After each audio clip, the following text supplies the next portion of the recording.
ಅರಸನಕೋಟೆ ಅಖಿಲಾಂಡೇಶ್ವರಿ ಅವರು ಅಂತ ಒಬ್ಬಿದ್ರಲ್ಲ. ಅನುಶ್ರೀ ಅಖಿಲಾಂಡೇಶ್ವರಿ ಈ ಸಂಗೀತೋತ್ಸವದ ವೇದಿಕೆ ಮೇಲೆ ಬಂದಿದ್ದಾಳೆ. ನಮ್ಮದು ರಾಜರ ಮನೆತನದಲ್ಲಿ ದಾನ ಧರ್ಮಗಳನ್ನ ಮಾಡ್ತಾ ಸಂತೋಷವನ್ನ ಹಂಚುತ್ತಾ ಎಲ್ಲರ ಒಳಿತಿಗಾಗಿ ಜೀವನ ಮಾಡೋದೇ ಈ ಅರಸನಕೋಟೆಯ ಉದ್ದೇಶ. ಅರಸನಕೋಟೆ ಅಖಿಲಾಂಡೇಶ್ವರಿ ಅಮ್ಮನಿಗೆ, ಅಖಿಲಾಂಡೇಶ್ವರಿಗೆ, ಅರಸನಕೋಟೆಯ ಮಹಾರಾಣಿಗೆ, ಎಲ್ಲಕ್ಕಿಂತ ಹೆಚ್ಚಾಗಿ ನಮ್ಮ ವಿನಯ ಮೇಡಮ್ಗೆ ನಮಸ್ಕಾರ. ಮೇಡಮ್ ಚಾನ್ಸ್ ಇಲ್ಲ. ಆಕ್ಚುಲಿ ಈ ರೀತಿ ಲೈವ್ ಅಲ್ಲಿ ನಿಮ್ಮ ಹಾಡುಗಾರಿಕೆ ಕೇಳಿ ತುಂಬಾ ಟೈಮ್ ಆಗಿತ್ತು. ನಾವು ಯಾಕಂದ್ರೆ ಮುಂಚೆ ಎಲ್ಲ ವೇದಿಕೆಗಳಲ್ಲಿ ನೀವು ಹಾಡ್ತಿದ್ರಿ, SPB ಸರ್ ಜೊತೆ, ಅಪ್ಪಾಜಿ ಜೊತೆ ಎಲ್ಲ ಹಾಡ್ತಿದ್ದನ್ನು ನಾವು ನೋಡಿದೀವಿ. ಆ್ಯಂಡ್ ಎಷ್ಟು ಟೈಮ್ ಆದ್ಮೇಲೆ ಬರೀ ಹಾಡಿಲ್ಲ ಅಂದ್ರೆ ಅಷ್ಟು ದೊಡ್ಡ ಆರ್ಟಿಸ್ಟ್ ಅವರು, ಅಷ್ಟು ದೊಡ್ಡ ಕಲಾವಿದೆ, ಆದರೂ ಕೂಡ ಬರುವಂತಹ 3 ನಿಮಿಷದಲ್ಲೂ ಕೂಡ ನನ್ನ ಪಾತ್ರ ಅದ್ಭುತವಾಗಿ ಮೂಡಿ ಬರಬೇಕು ಅಂತ ಆ ಕೊಡೆ ಜೊತೆ ಬಂದು ಆ ಎಕ್ಸ್ಪ್ರೆಷನ್ಸು, ವೇರಿಯೇಷನ್ಸು, ಆ ಕನ್ನಡಕ, ಆ ಡೆಡಿಕೇಶನ್ಗೆ hats off madam. Thank you ಮಾ. ಉದ್ದೇಶ ಒಂದೇ, ಕೋಟಿಗಟ್ಟಲೆ ಜನ ಇದನ್ನ ನೋಡ್ತಾ ಇದ್ದಾರೆ. ಪ್ರಪಂಚದಲ್ಲಿರುವಂತಹ ಕನ್ನಡಿಗರೆಲ್ಲ ನೋಡ್ತಿದ್ದಾರೆ. ಕನ್ನಡಿಗರು ಮಾತ್ರ ಅಲ್ಲ, ನಾನು ಬೇರೆ ಭಾಷೆಯ ಚಿತ್ರಗಳಲ್ಲಿ ಅಭಿನಯಿಸೋದಕ್ಕೂ ಕೂಡ ಹೋಗ್ತಿರ್ತೀನಲ್ಲ, ಅಲ್ಲೂ ಕೂಡ ಜನ ಇದನ್ನ ನೋಡ್ತಿರ್ತಾರೆ, ಮೆಚ್ಕೊಳ್ತಾರೆ. ನಮ್ಮ ಮ್ಯೂಸಿಷಿಯನ್ಸ್ಗಂತೂ 1000 ಚಪ್ಪಾಳೆ ಕೊಡ್ತಿರ್ತಾರೆ. ಯಾವಾಗ್ಲೂ ನನ್ನ ಹತ್ರ ಕೇಳ್ತಿರ್ತಾರೆ, ಆರ ಆ ಗಿಟಾರ್ ವಾಯಿಸದ ಆರ ಅಂತ ಕೇಳ್ತಿರ್ತಾರೆ, ಆ ತಬಲಾ ವಾಯಿಸದ ಆರ ಅಂತ ಕೇಳ್ತಿರ್ತಾರೆ. ಈ ನಾನು ಅವ್ರ ಹೆಸರುಗಳನ್ನೆಲ್ಲ ಎಷ್ಟು ಹೆಮ್ಮೆಯಿಂದ ಹೇಳ್ಕೊತೀನಿ ಅಂತಂದ್ರೆ ಅಷ್ಟು ಖುಷಿ ಆಗುತ್ತೆ ನನಗೆ. ಆ ವೇದಿಕೆಯಲ್ಲಿ ಕೊಡುವಂತಹ ಕಾರ್ಯಕ್ರಮ ಲೈವ್ಲಿ ಆಗಿರ್ಬೇಕು, ಮಾಜವಾಗಿರ್ಬೇಕು ಅನ್ನೋದಷ್ಟೇ ಉದ್ದೇಶ. ಸೂಪರ್ ಅಪ್ಪ. ಅಂಡ್ ನನ್ನ ಕಡೆಯಿಂದ ಒಂದ್ಸಲಿ ವಿಸಿಲ್ ಅಪ್ಪ ವಿನಯ ಮೇಡಮ್ಗೆ. Thank you so much. And ಕಂಬದ ರಂಗಯ್ಯ ಬಗ್ಗೆ ಕೇಳ್ಬೇಕಾ, ಮೇಡಮ್ ಇಷ್ಟು ಉತ್ಸಾಹದಿಂದ ಮಾಡ್ತಿರ್ಬೇಕಾದ್ರೆ ಅವನು ನನಗೂ ಒಂದು ಜೋಶು ಅಂತ ಹೇಳ್ಬಿಟ್ಟು ಕಂಬದ ರಂಗಯ್ಯ ಇನ್ನೂ ಎಫರ್ಟ್ ಹಾಕಿ ಮಾಡ್ಬಿಡ್ರಿ ಇವತ್ತು ಹಾಡನ್ಗೆ performance. Super Ranganna. VP sir ನಮಸ್ಕಾರ madam. What an honour to have you with us today. ಇಲ್ಲಿ ಈ ವೇದಿಕೆ ಮೇಲೆ ನಿಜವಾಗಿಯೂ ಇದು ನಮಗೆ ಇಟ್ಸ್ ಅನ್ ಆನರ್, ಆಬ್ಸಲ್ಯೂಟ್ಲಿ. ಮತ್ತೆ ನಾನು ಅದೇ ಕೇಳ್ತಿದ್ದೆ, ಯಾವ ಶ್ರುತಿಲಿ ಹಾಡಿರೋದು ಅಂತ. 4ನೇ ಮನೆ F ಶ್ರುತಿನಲ್ಲಿ ನೀವು ಮೇಲ್ಗಡೆ ಷಡ್ಜವನ್ನೆಲ್ಲ ಆರಾಮಾಗಿ ಹಾಡ್ಬಿಡ್ತಾ ಇದ್ದೀರಾ. ಎಷ್ಟು ರೇಂಜ್ ನಿಮ್ಮ ವಾಯ್ಸಲ್ಲಿ, ಆ್ಯಂಡ್ ಅಮೇಝಿಂಗ್. ಅಂದರೆ ಅಫ್ಕೋರ್ಸ್ ನಮ್ಮೆಲ್ರಿಗೂ ಗೊತ್ತು ನೀವು ಬಹಳ ಚೆನ್ನಾಗಿ ಹಾಡ್ತೀರಾ ಅಂತ, ಬಟ್ ಆ ರೇಂಜ್ ಇನ್ನು ಕಾಪಾಡ್ಕೊಂಡಿದ್ದೀರಾ ಅಂದ್ರೆ ನಿಮಗೆ ಸಂಗೀತದ ಮೇಲಿನ ಒಲವು ಅಲ್ಲಿ ಗೊತ್ತಾಗತ್ತೆ. ಖಂಡಿತ ತುಂಬಾ ಇಷ್ಟ ಸಂಗೀತ. ಮತ್ತೆ ನೀವು ಬಹಳ ಗ್ರೇಸ್ಫುಲ್ ಆಗಿತ್ತು the way you enacted the whole song. And ಕಂಬದ ರಂಗಯ್ಯ ಏನು ಅಷ್ಟೊಂದು ಒಳ್ಳೆ ಒಂಥರ ನಿಂತಿದೆ ಇವತ್ತು. ಹೆಂಗಿತ್ತು ಅನುಭವ ಮೇಡಮ್ ಜೊತೆ ಹಾಡೋದಕ್ಕೆ? ಅಂದ್ರೆ ಇದೆಲ್ಲ ಸುವರ್ಣ ಅವಕಾಶಗಳು. ಖಂಡಿತ ಸರ್. ಮೇಡಮ್ ನಾವು ಮೇಡಮ್ ಈ ಥರ ಏನಾದರೂ ಮಾಡೋಣ ಅಂತ, ಮಾಡೋಣ ಇನ್ನೂ ಚೆನ್ನಾಗಿ ಮಾಡೋಣ ಅಂತೇಳಿ ಮೇಡಮ್ ತುಂಬಾ ಸಪೋರ್ಟ್ ಮಾಡಿದ್ರು. ಅದು ಎಷ್ಟು ಚೆನ್ನಾಗಿ ಸಪೋರ್ಟ್ ಮಾಡ್ತಾರೆ ಅಂದರೆ ಅವರಿಗೆ ಸಂಗೀತದ ಮೇಲೆ ಇರುವಂಥ ಒಲವು, ಆ ಭಕ್ತಿ ನಿಜವಾಗ್ಲೂ ನಮಗೆಲ್ರಿಗೂ ಸ್ಫೂರ್ತಿ ಅಂತ ಅನಿಸುತ್ತೆ sir. Thank you ma'am, thank you so much. Super honour. Thank you. Arjun sir madam ನಮಸ್ಕಾರ. ನಮಸ್ತೆ.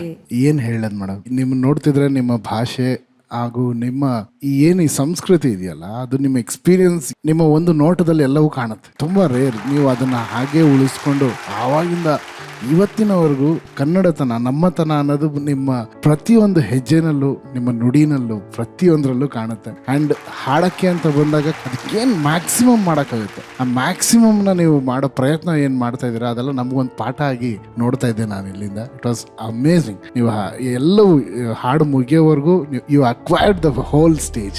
It was so, I'm so blessed to see you like this. ತುಂಬಾ ಖುಷಿ ಆಯ್ತು. ಥ್ಯಾಂಕ್ ಯು ಕಂಬದರಂಗಯ್ಯವರೇ, ಬಹಳ ಅದ್ಭುತವಾಗಿ ಹಾಡಿದ್ರಿ, ಬಹಳ ಕ್ಲೀನಾಗಿ ಹಾಡಿದ್ರಿ. Thank you sir. ಮಹಾಗುರುಗಳೇ ಚೆನ್ನಾಗಿತ್ತಮ್ಮ. ಮತ್ತೆ ನನಗೇನು ಆಶ್ಚರ್ಯ ಇಲ್ಲ, ನೀವು ಹಾಡೇ ಹಾಡ್ತೀರಾ, ಪರ್ಫಾರ್ಮ್ ಮಾಡ್ತೀರಾ. ಆಮೇಲೆ ಆ ಮೂಮೆಂಟ್ಸ್ ಏನಿತ್ತು ಅದಕ್ಕೆ ಜಸ್ಟಿಫಿಕೇಶನ್ ಕೊಡ್ತೀರಾ ಅಂತ ಗೊತ್ತಿತ್ತು. ಈ ವೇದಿಕೆಗೆ ಇವತ್ತೊಂದು ವಿಶೇಷವಾದ ಕಳೆ. ನಾನು ಅವ್ರಿಗಾಗಿ ತುಂಬಾ ಇಷ್ಟಪಟ್ಟು ಒಂದು ಚಿತ್ರಕ್ಕೆ ರಾಗ ಸಂಯೋಜನೆ ಮಾಡಿದ್ದೆ. ಕರುಳಿನ ಕೂಗು ಅಂತ ಒಂದು ಚಿತ್ರಕ್ಕೆ ರಾಗವಾಗಿ ಬಂದೆ. ಸುಮ್ಮನೆ thank you very much Vinayamma, you made my day. Thank you sir. Thank you very much. Thank you very much. Vinayamma ಅದು ಹಾಡ್ದಾಗ್ಲೂ ಕರುಳಿನ ಕೂಗು ಚಿತ್ರದ ಎಲ್ಲಾ ದೃಶ್ಯಗಳು ಹಾಗೇ ಕಣ್ಣು ಮುಂದೆ ಬಂದು ಹೋಯ್ತು. ಯಾಕಂದ್ರೆ ಅದಕ್ಕಿಂತ ಮುಂಚೆ ನೀವು ನಮ್ಮನ್ನ ನಗ್ಸಿದಿರಾ, ಆದ್ರೆ ಈ ಸಿನಿಮಾ ನೋಡಿ ಚಿತ್ರ ಮಂದಿರದಿಂದ ಕಣ್ಣೀರ್ ಹಾಕ್ದೆ ಬರದೇ ಇರೋರು ಯಾರು ಇಲ್ಲ. ಅಂಡ್ ಆ ಸಿನಿಮಾದಲ್ಲಿ ವಿನಯಮ್ಮ ಜಾಸ್ತಿ ಮಾತಾಡ್ದೇನೆ ಕಡೆಗೆ ಕಣ್ಣಲ್ಲಿ ಅಭಿನಯಿಸ್ತಾರಲ್ವಾ, ಅದು ಕರುಳು ಕಿತ್ತು ಬರುವಂತಹ ಒಂದು ಅಭಿನಯ. ಆ ಅಭಿನಯಕ್ಕೆ ಒಂದು ಸ್ಟ್ಯಾಂಡಿಂಗ್ ಓವೇಷನ್ ಪ್ಲೀಸ್.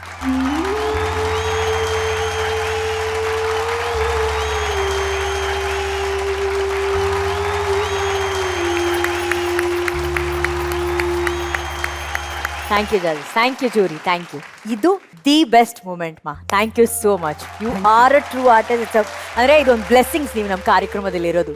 ನನಗೂ ಕೂಡ ಇದರಲ್ಲಿ ಭಾಗವಹಿಸೋದಕ್ಕೆ ಅತ್ಯಂತ ಉತ್ಸಾಹ, ಸಂತೋಷ ಎರಡೂ ಕೂಡ ಇದೆ, ಈಗಲೂ ಇದೆ, ಇನ್ನು ಮುಂದೆ ಕೂಡ ಇರುತ್ತೆ. ಈ ಕಾರ್ಯಕ್ರಮವನ್ನು ತುಂಬ ಖುಷಿಯಿಂದ ನಾನು ನೋಡ್ತೀನಿ. ನೋಡಿ ಆದಮೇಲೆ ಒಂದು ಸಿಗೋ ತೃಪ್ತಿ ಇದೆಯಲ್ಲ, ಅದಂತೂ ಯಾವುದಕ್ಕೂ ಸಮ ಅಲ್ಲ.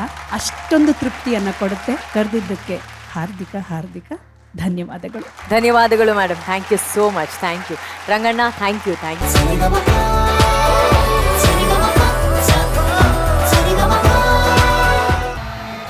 ಇಲ್ಲಿ ಮೋಡಗಳು ಚಲಿಸ್ತಾ ಇತ್ತು ನೀವಿಬ್ರು ಹಾಡ್ಬೇಕಾರೆ. ಒಂದ್ ಕಡೆ ವೇದಾಂತ್ ಹೇಳಿದನು, ಹೊನ್ನೆಲ್ಲ ಮಣ್ಣು ಮಣ್ಣು, ಕಣ್ಣಲ್ಲಿ ನೀರು ನೀರು. ವೇದಾಂತ್ ಸಮಾಧಾನ ಮಾಡ್ಕೊಳ್ಳಿ. ಈ ಪರ್ಫಾರ್ಮೆನ್ಸ್ ಬಗ್ಗೆ ನಿಮ್ಮ ಮನದಾಳದ ಮಾತು ಹೇಳಿ. ಮೂಲ್ಯ ಹಾಡೋದು ನಾನು ನೋಡಿರ್ಲಿಲ್ಲ, ಇವತ್ತೇ ನೋಡಿದ್ದು. ಬಹಳ ಚೆನ್ನಾಗಿ ಹಾಡಿದ್ರು. It was really nice. ಹೌದಾ? ಆಮೇಲೆ ಪರ್ಫಾರ್ಮೆನ್ಸ್ ಎಲ್ಲ ವೇದಾಂತ್ ಚೆನ್ನಾಗಿತ್ತು. ಪ್ರೊಫೆಷನಲ್ ಮಾಡ್ತಾರೆ. ಓ ಪ್ರೊಫೆಷನಲ್ ಆಗಿರೋದ್ರಿಂದ ತುಂಬಾ ಚೆನ್ನಾಗಿತ್ತು. ಪರ್ಸನಲ್ ಆಗಿ ಅವ್ರೇನೂ ತಗೊಂಡಿಲ್ಲ. ಇಲ್ಲ, ನಂಗೆ ಲಿಟ್ರಲಿ ವೇದಾಂತ ಮೂಲ್ಯ ಅಲ್ಲಿ ನಿಂತಿದ್ರೆ ಅನ್ನೋ ತರನೇ ಇತ್ತು. ಸಖತ್ತಾಗಿ ಮಾಡಿದ್ರು. It was really nice. Vedant ನೀವೇ ಬನ್ನಿ ಇಲ್ಲಿ ಸ್ಟೇಜ್ ಮೇಲೆ.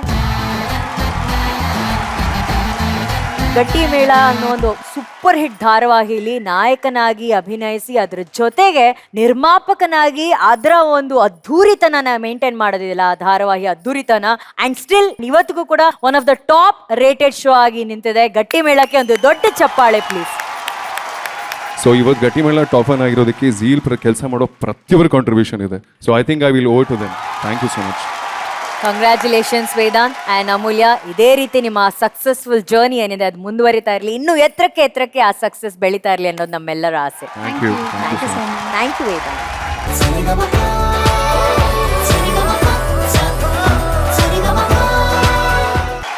ಹಾಡು ಸಿಂಗಿಂಗ್ ಅಂದ ತಕ್ಷಣನೇ ಆರ್ಯವರ್ಧನ್ ಅವ್ರ ಮುಖದಲ್ಲಿ ಒಂದು ರೀತಿಯ ಕಳೆ, ಒಂದು ರೀತಿಯ ಕಾಂತಿ, ಒಂದು ರೀತಿಯ ಸಂತೋಷ, ಉತ್ಸಾಹ. ಹಾಡಿದ ತಕ್ಷಣ ನಾನು ಅಲ್ಲಿಂದ ಇನ್ನೇನು ಬರ್ಬೇಕು ಅನ್ನೋಷ್ಟರಲ್ಲಿ ಅವ್ರು ಕಾಣೆ ಓಡಾಗ್ಬಿಟ್ರು ಮಹಾಗುರುಗಳ ಹತ್ರ. ಅವ್ರನ್ನ ತಪ್ಕೊಂಡ್ರಿ ಯಾಕೆ? ಆ ಹಾಡನ್ನು ಕೇಳಿದಾಗ ಆ ಕ್ಷಣ ನಮ್ಮನ್ನು ನಾವು ಮರ್ತು ಹೋಗ್ತೀವಿ. ಆ ಒಂದು ಸಾಹಿತ್ಯಕ್ಕೆ, ಆ ಒಂದು ಸಂಗೀತಕ್ಕೆ, ಆ ಒಂದು ಅನುಭವ ಕೊಟ್ಟಿರ್ತಕ್ಕಂಥ ಆ ಮಹಾಗುರುಗಳಿಗೆ ನನಗಿವತ್ತು ಅವಕಾಶ ಸಿಕ್ಕಿದೆ. ಇವತ್ತು ಆ ಭಗವಂತನ ಅನುಗ್ರಹದಿಂದ ಅವ್ರನ್ನ ತಪ್ಕೊಳ್ಳೋ, ಅವ್ರ ಆಶೀರ್ವಾದ ತೊಗೊಳ್ಳೋ ನನಗೊಂದು ಅನುಗ್ರಹ, ಒಂದು ಅದೃಷ್ಟ ಸಿಕ್ಕಿದೆ. ಇಲ್ಲಾಂದರೆ ಏನಾಗತ್ತೆ ಹೇಳಿ. ನಾನು ಗಾಯಕ ಆಗಬೇಕು ಅಂತ ತುಂಬ ಆಸೆ ಇತ್ತು ನನಗೆ. ಅಂದರೆ ನಾನು 2 ವರ್ಷದ್ದು ಮ್ಯೂಸಿಕ್ ಡಿಪ್ಲೊಮಾ ಮಾಡಿದ್ದೀನಿ ಸರ್, ಹಿಂದೂಸ್ತಾನಿ ಸುಗಮ ಸಂಗೀತದಲ್ಲಿ. ತುಂಬ ಕಾರ್ಯಕ್ರಮಗಳನ್ನು ಕೊಟ್ಟಿದ್ದೀನಿ ನಾನು. ತುಂಬ ವೇದಿಕೆಗಳ ಮೇಲೆ ನಾನು ಹಾಡು ಹೇಳಿದ್ದೀನಿ. ಆದರೆ ಇವತ್ತು ಈ ವೇದಿಕೆ ಮೇಲೆ ಇವ್ರುಗಳ ಮುಂದೆ ನಿಂತು ಹಾಡೋದಿದೆಯಲ್ಲ, ನಡ್ಕ ಬಂದ್ಬಿಡುತ್ತೆ ನನಗೆ.